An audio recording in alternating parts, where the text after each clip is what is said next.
Beer really resonates in Cincinnati because of our brewing heritage. Before Prohibition, we were one of the biggest brewing centers in the country. Beer from Cincinnati brewers was shipped around the country and around the globe. The resurgence of the local craft beer certainly started with Moerlein and Hudepohl Schaenling early on. We're starting to see a resurgence of these craft breweries everywhere. I think that Cincinnati is unique in just how quickly it's happened here. When people come from out of town in these kind of beer geeky cities like Denver, Portland, Asheville, North Carolina, and come to Cincinnati, they've got awesome things to say about the scene here, and they're kind of excited about where it's come so quickly. It's not just in one location, but the entire region is seeing this resurgence of craft beer. And so everybody is getting back to having their own local brewery right around the corner. So we've already had the beer culture here. It was laying underground. It was waiting to come back out. And now that craft beer is the coolest, biggest thing going on right now, we've got a huge resurgence, and not just a pretty good one for a Midwestern city or for Ohio. We have an amazing beer city that's being recognized across the country.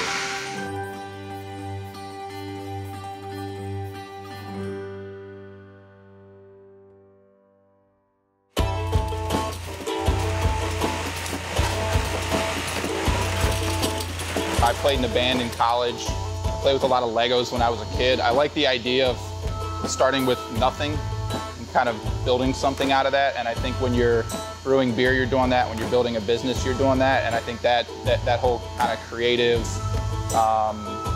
aspect of making something up out of nothing is really cool. I like to tinker with things. So I've originally went to school for mechanical engineering, so I'm a hands-on type of guy. I ended up building an entire homebrewing system. So it was not only making great beer, but it was also what can I do to kind of build my own system.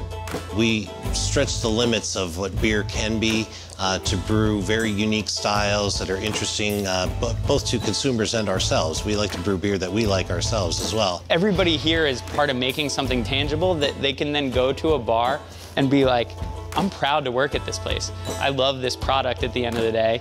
It's cool to be part of something that's having a real effect on our city.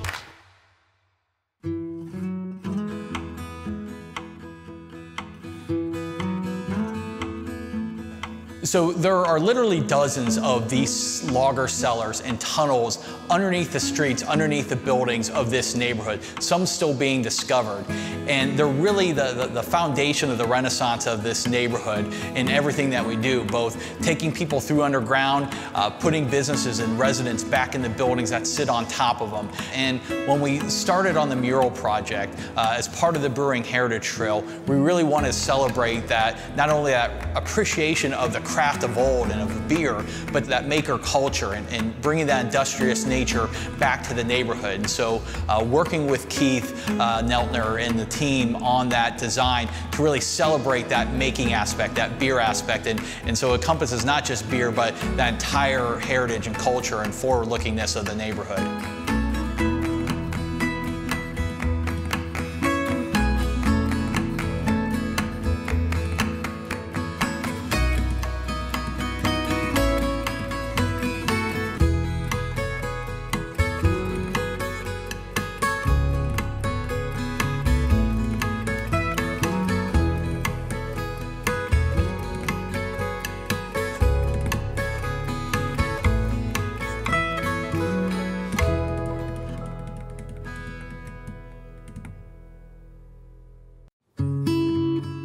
I think, growing up as a kid, on the farm, I was always attracted to, an icon that might be literally on a bull ring package or the side of a seed bag or something like that. So there was always that influence of design, whether I knew it or not. I could draw, so I had no idea I was going to be a designer.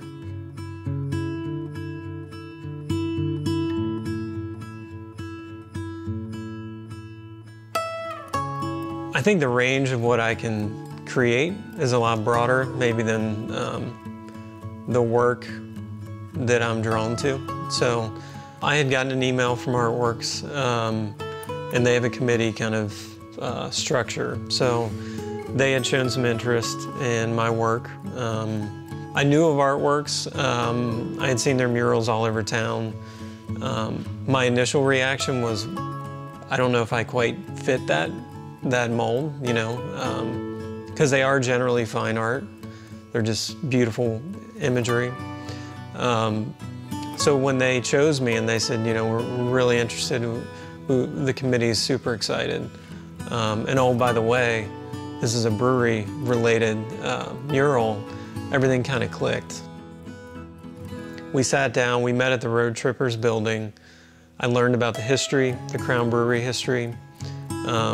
Steve Hampton was extremely knowledgeable from the standpoint of this is where this building was. Road Trippers was very focused on why Cincinnati is kind of the up-and-coming city to be in. So how do we make something that connotes pride, history, and being progressive? We didn't want a mural that felt stodgy or old. That's where Cincinnati was. We wanted something that had a sense of pride.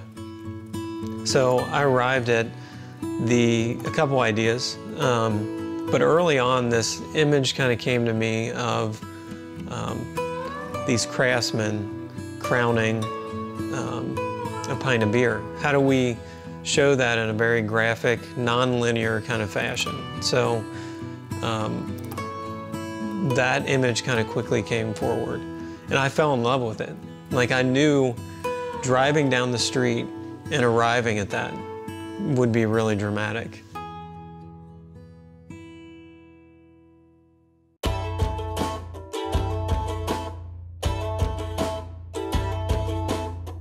This is a large project. It's about 2,900 square feet. So the first challenge is just working on that scale. We start with a very small image. We have to grid the small image and then blow it up in the large format. Nathan was very nervous because there was still white paint showing and we were 3 weeks in. Little details matter. When you step back, 5 feet, you still see those details. On this scale, you do something up close and it looks right, and you step back 100 feet and you can't see what you just did.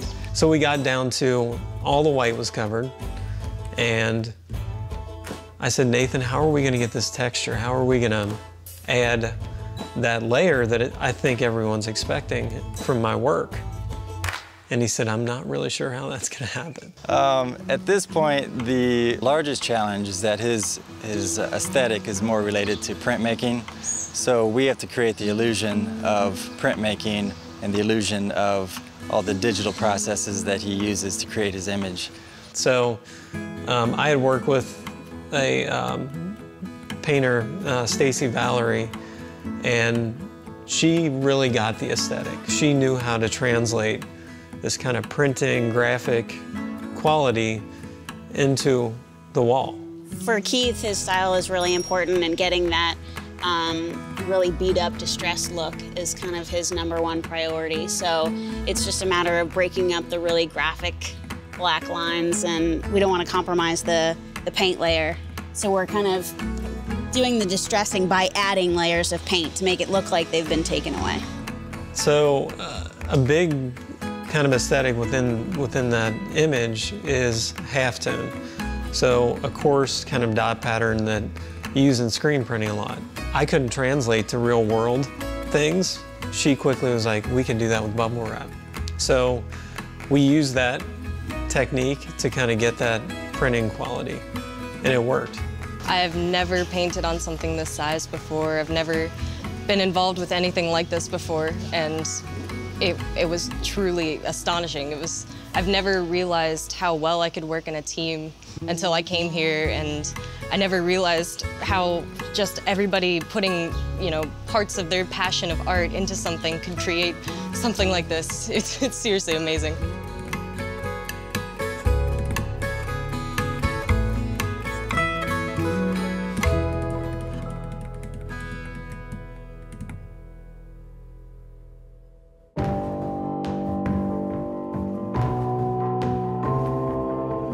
I guess the hope is that the community that lives here values what we did, and it continues to be, a part of the sort of new energy that's coming to this area. So this neighborhood was built as a true mixed-use neighborhood.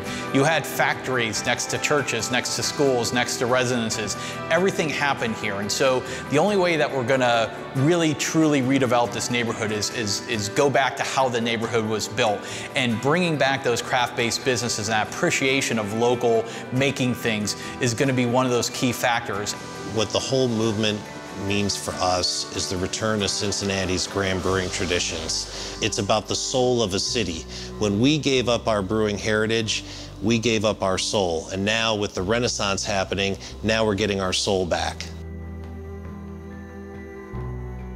I think the resurgence of the heart of the city here in Over-the-Rhine and this sort of renaissance is something tangible. You know, you can walk down the street and you feel a really positive, fun vibe and great entrepreneurial spirit that you didn't before. We've gone beyond the tipping point. So the resurgence in that area is not a fluke. It's not one street. It's going to continue.